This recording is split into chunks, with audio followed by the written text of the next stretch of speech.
تو پھر ادھر بات ہوئی، جب بات سن لی وصیت ہو گئی، یہ تو اب آپ کے استاد تھے، وہ انہوں نے آپ کو سارے علوم سکھائے تھے، تو پھر ان کو اس وقت کیوں نہیں جرأت کا مظاہرہ کیا آپ نے؟ یہی لگتا ہے کہ وہ سمجھتے تھے اس عرصے میں ہم لوگوں کو کنونس کر لیں گے، پروپیگیشن وغیرہ کر نہیں تو لیں گے. یہ تو طریقے عیسائیوں کے طریقے ہیں، ان کی کونسلیں ہوتی رہی ہیں، کوئی اسلامی طریقہ وہ عیسائیوں کی کونسلیں ہوتی رہی ہیں، ایک کونسل نے یہ فیصلہ کیا، دوسری کونسل نے 50 سال بعد ہوئی اس نے یہ فیصلہ کیا، تیسری کونسل، یہ کس کا؟ یہ اسلامی روایت تو نہیں ہے کہ 6 مہینے تک ملتوی. آپ نے جب ایک پکڑا ہے سلسلہ خلافت کا تو بتائیں کہاں یہ اس طرح ملتوی ہو کے 6 مہینے بعد ہوئے ہیں. تو یہ بات تھی بیسیکلی کہ ٹائم ہو اس پہ ہم ڈیسیژن کریں. مطلب یہ تھا کہ اس کا انسٹیٹیوشن جو ہے وہ ختم ہو جائے کہ اس کے بغیر بھی گزارا چل سکتا ہے. تو یہ بتانا مقصد تو لیکن حضرت صاحب نے اس وقت ٹائملی ڈیسیژن لیا، انہوں نے کہا نہیں یہ انسٹیٹیوشن ہے، چاہے آپ بن جائیں، آپ میں سے کوئی بن جائے، میں تو اس حد تک. بظاہر تو ویسے یہ لگتا ہے کہ جو اصل جو اختلاف تھا، جو مسئلہ تھا، وہ صرف لیڈرشپ کا تھا کہ کس کے ہاتھ میں لیڈرشپ جاتی ہے. وہ لیڈرشپ کے حصول کے لیے شاید یہ کرنا چاہتے تھے. یہ سارا جو مطلب یہ تھا، یعنی یہ سمجھا جا سکتا ہے کہ یہ ایک ٹرینڈ تھا کہ اسلام کو، میں یہ سمجھتا ہوں کہ پوری طرح باہر نہیں آئے تھے. جو افسوس کی بات ہے، حضرت مسیح موعود علیہ السلام نے جتنی خدمت کی اسلام کی، ورنہ اسلام کو تو اسلام کی تو شکل ہی پتہ نہیں کیا ہونی تھی. یہ تو مغرب کی روایت اور کلچر کے حوالے سے سمجھا جا رہا تھا. کوئی کسی کی تحریر اٹھا کے دیکھ لیں، جب تک وہ 10 مغربی دانشوروں کا نام نہیں لیتا نا، اس کی مضمون مکمل نہیں ہوتا. یہ حضرت صاحب ہی تھے، قرآن سے اٹھتے تھے، قرآن سے ہی بات کر کے ثابت کرتے تھے. اب یہ تھا کہ انجمن ہے، انجمن ایسی ہونی چاہیے، جمہوریت ہونی چاہیے، ڈیموکریسی ہونی چاہیے. بھائی تزکیے کا کام ڈیموکریسی میں کہاں آ گیا؟ وہ تو انتظام حکومت ہے. سڑکیں بنائیں، نالیاں بنوائیں، چلو کنسنسس سے بنوائیں، یہ تزکیے کا کام ہے. اسے آپ کیسے کریں گے؟ اس کے لیے کوئی وہی ہونا چاہیے مزکی ہو، جسے اللہ تعالیٰ کوئی تائید ہو اس کی، وہی کر سکتا ہے تزکیہ. یہ انجمنیں کو کہاں ڈسکشنیں آ گئی ہیں؟ وہ پھر آپ نے خود کیا ہے، آپ نے اپنی رضا سے کیا ہے، خلیفہ اول کی وصیت ہے. تو یہ یعنی یہ جو تھا نا کہ مغرب کا ایک کلچر کا امپیکٹ تھا، خواجہ کمال الدین صاحب پہ تھا. ان کی ساری جو تھی وہ ان کے ایڈریسی جو تھے وہ مغربی تعلیم یافتہ لوگ تھے. تو اس وجہ سے اس کی انٹرپریٹیشن میں، اس کے رنگ میں یہ بھی پیش کرنا چاہتے تھے اسلام کا اپنا جو کلر ہے، وہ جو نغمہ حجازی ہے، اس کی جو لے ہے وہ پیش کرو، کہ مغرب کی ٹرمیں میں کیوں لے کے جاتے ہو ہمیں؟ ہمارا اسے کیا لینا دینا ہے؟ ہمیں تو اپنی ٹرموں میں بات کرو. شاید وہ خلافت کو آمریت کے طور پہ سمجھتے تھے اور ڈیموکریسی کی طرف جانا چاہتے تھے. نہیں تو پھر کیوں انہوں نے مانا، کیوں متا بنایا اپنا؟ یہ تو بات نہیں ہے. وہ تو خلیفہ المسیح اول کہا کرتے تھے اگر میرے خدا کا کام ہے، اگر وہ چاہے گا تو مجھے موت دے دے گا، تمہارا اس سے کوئی لینا دینا نہیں ہے. تو اس پہ بھی اعتماد نہیں تھا. تو بات یہ ہے کہ جب دیکھیں جو اسلام تھا، جو حضرت صاحب نے، حضرت مسیح موعود علیہ السلام نے حضرت خلیفۃ المسیح اول کو کہا لسٹ بنائے جو میں نے غیر مسلم سے مسلمان ہوئے ہیں ہماری وجہ سے، سب سے پہلے انہوں نے اپنا نام لکھا تھا. وہ مسلمان نہیں تھے، لیکن حقیقی اسلام سے تو حضرت مسیح موعود نے آشنا کیا تھا. اب اس اسلام کو چھوڑ کے آپ کون سا اسلام بتانا چاہتے ہیں؟ صحیح رنگ میں تو یہ اسلام کیا ہے. یہ بات تھی. ہمیں ڈیموکریسی کے اصول نہ بڑھائیں، نہ ہمیں انجمن کے نہ بتائیں قاعدے. یہ درست ہے کہ وہ زمانے کی رو کے مطابق سمجھتے تھے کہ جمہوریت کا زمانہ ہے، لیکن یہ جمہوریت تو ایسی عجیب چیز ہے، اثر تو اس نے لوگوں پہ ڈالا ہوا ہے کہ جمہوریت ہونی چاہیے، جمہوریت ہونی چاہیے. یہاں برطانیہ میں بھی جمہوریت ہے، لیکن اس جمہوریت کا اس سے کوئی تعلق نہیں جو امریکہ میں ہے. امریکہ میں جمہوریت ہے، اس جمہوریت کی شکل بالکل مختلف ہے ہندوستان کی جمہوریت سے. پاکستان میں جمہوریت ہے، کہا جاتا ہے جمہوریت ہے، اگر وہ جمہوریت ہے تو اس کی شکل بالکل مختلف ہے. تو اس لحاظ سے تو یہ ایک تو یہی بات ہے کہ جمہوریت ہے کیا، اور پھر اسلام اور جمہوریت ضروری نہیں کہ اسلام جمہوریت تھی. اور یہ تو ایسے جس طرح لوگ متاثر ہو جاتے ہیں دوسرے خیالات سے. مشورہ کریں، مشورے سے کیا آپ نے کام، مشورے سے ہی کیا نا. قرآن میں ہے جی، مطلب مشورے سے کریں کہ ہم اپنا. لوگ اس بات سے گھبراتے ہیں موجودہ زمانے میں کہ خلافت تو ایک شخص کے ہاتھ میں بہت سارے اختیارات آ جاتے ہیں، جیسے آپ سوال کر رہے تھے آمریت. لوگ اس بات سے گھبراتے ہیں، یہ حقیقت ہے. لیکن اصل بات یہ ہے کہ انہوں نے سمجھا نہیں، آمر کا تو ہر حکم جو ہے وہ ہر لفظ جو ہے اپنی جگہ حکم ہوتا ہے. خلیفہ وقت کی یہ صورت نہیں ہے. خلیفہ وقت تو سب سے زیادہ متقی انسان ہونا چاہیے، اور متقی وہ ہے جو خدا تعالیٰ کے احکامات سے ڈرتا ہو، ہر کے عارف ترساں تر، جو جتنا خدا کا مقرب ہے اتنا زیادہ خدا کا اس کو تقویٰ ہوگا، اتنا زیادہ وہ خدا سے ڈرتا ہوگا۔ خلیفہ وقت اپنے ہر بات میں، اپنے ہر قول میں، اپنی ہر حرکت میں یقیناً قرآن مجید کی رہنمائی حاصل کرے گا، یقیناً خدا تعالیٰ کی رہنمائی حاصل کرے گا۔ وہ پوری طرح سے اپنی خواہشات وہ کبھی بھی اپنی خواہشات کے پیچھے نہیں چلے گا۔ جن لوگوں کا یہ خیال ہے کہ وہ شخصی اختیارات جو ہیں وہ بڑھ جاتے ہیں، یہ بات نہیں ہے بالکل بھی، کیونکہ خلیفہ مطیع و فرما بردار ہے قرآن مجید کا۔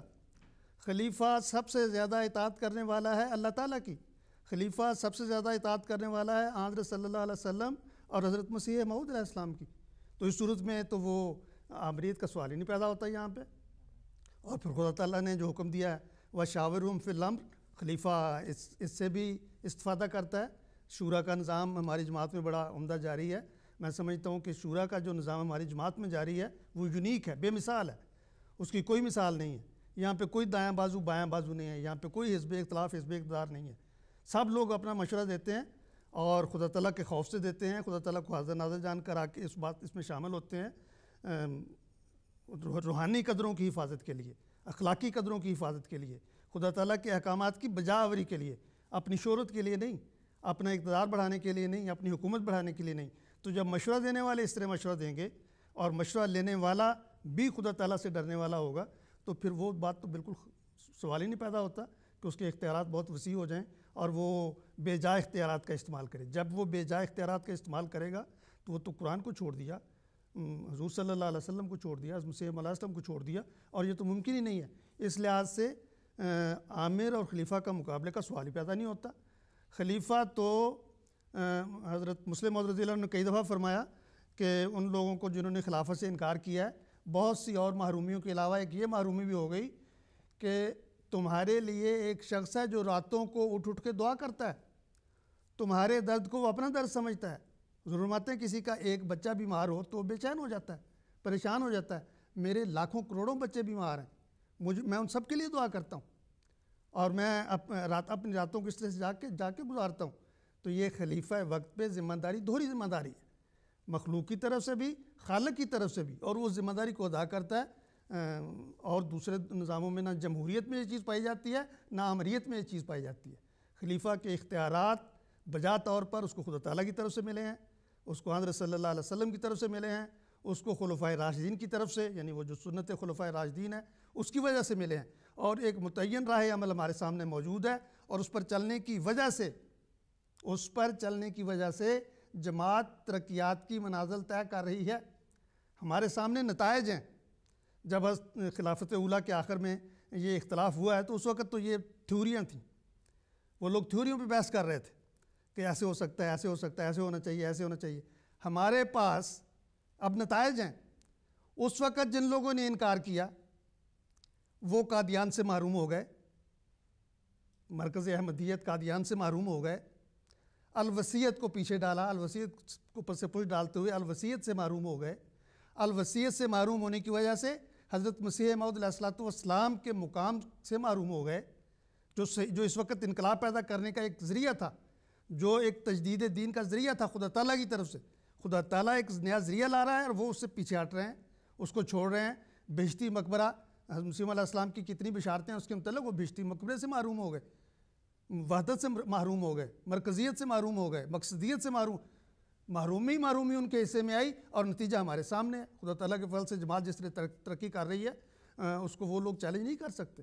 کبھی انہوں نے یہ کہا تھا شروع میں کہ 97% لوگ ہمارے ساتھ ہیں جو احمدی، اور 3% ان کے ساتھ ہیں جو کہتے ہیں کہ ہم نے خلیفہ مقرر کر لیا۔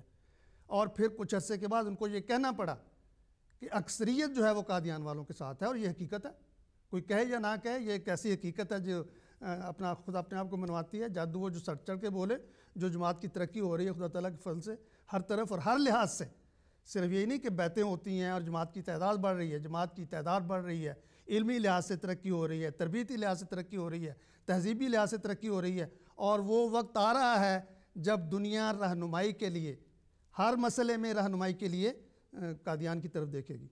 ہر مسئلے میں رہنمائی کے لیے خلیفہ وقت کی طرف دیکھے گی۔ تو اس سے تو پھر یہی پتہ لگتا ہے کہ خلافت ثانیہ کا جو کہ انتخاب کا جو دن تھا یقیناً وہ ایک یوم فرقان ثابت ہوتا ہے۔